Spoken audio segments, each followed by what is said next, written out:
You type SSH admin at server, see a password prompt, and everything looks normal. But this time, the network path is not taking you to your server. Maybe DNS changed, maybe an IP was reused, maybe someone inserted a device in the middle. The scary part is not the password prompt. Anyone can display a prompt. The question is, before you type anything, how does SSH know it is talking to the right server? That is what the handshake is for, and today we walk it step by step. SSH exists because remote administration needs three things at the same time. First, confidentiality. The network should not see your commands, passwords, keys, or output. Second, integrity. Traffic should not be silently changed in transit. Third, identity. Your client needs a way to recognize the server before trusting the session. Old tools like Telnet sent everything in clear text and had no strong server identity. SSH fixed that by putting remote login inside a cryptographic protocol. It is not only a shell protocol either. The same connection can carry a terminal, file copy, port forwards, and subsystem traffic, each as a channel inside one protected SSH transport. The lifecycle starts with a normal TCP connection, usually to port 22. Then both sides send version strings, such as OpenSSH_9. something. Next comes key exchange. The client and server exchange KXINIT messages listing what they support. Key exchange methods, host key algorithms, ciphers, MACs, and compression choices. They agree on one set, run the key exchange, and derive fresh session keys.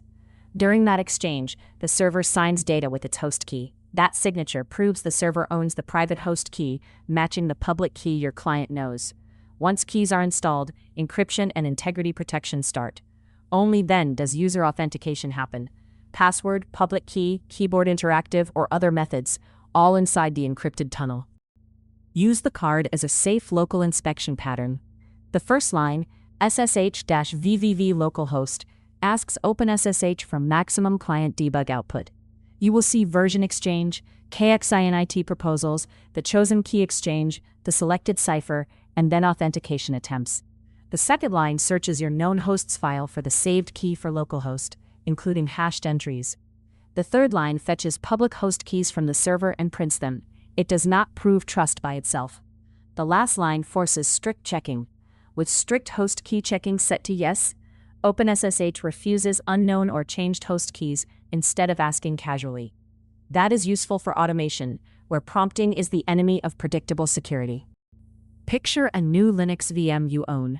Before first login, your Cloud Console, Hypervisor Console, or build pipeline records the server host key fingerprint. You connect with SSH. The client says it has not seen this host before and shows a fingerprint.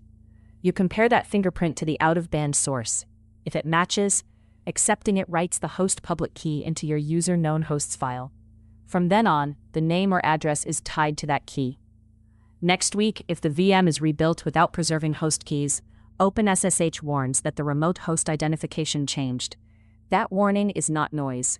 It means the server identity no longer matches what you previously trusted.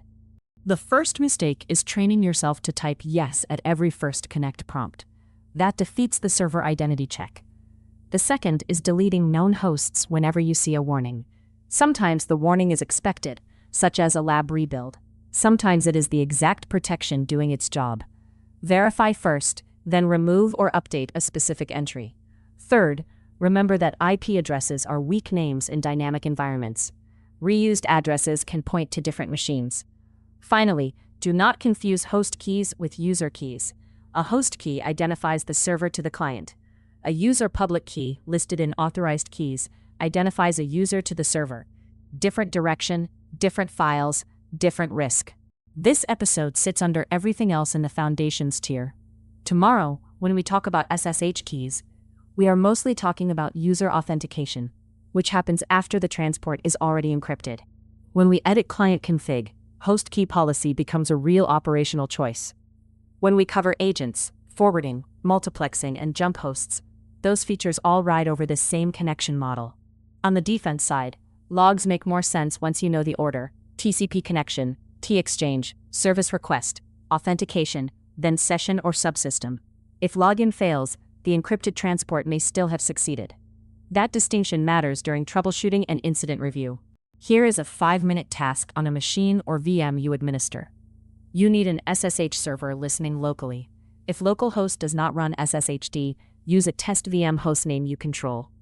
Set the shell variable h to localhost, create your .ssh directory, and lock it to mode 700. Use ssh-keygen with -H to append a hashed known hosts entry. Then connect with ssh-vvv and watch the debug lines. Look for version exchange, KEX algorithm, host key algorithm, cipher, and the point where authentication begins. Finish with ssh-keygen-F to confirm OpenSSH can find the stored host key entry, even when the hostname is hashed. 3 beats to keep. 1. SSH starts with transport setup, not login. TCP connects, versions are exchanged, algorithms are negotiated, and session keys are created. 2. The host key proves the server identity, and man-in-the-middle attacks fail when you actually check that key against what you trust.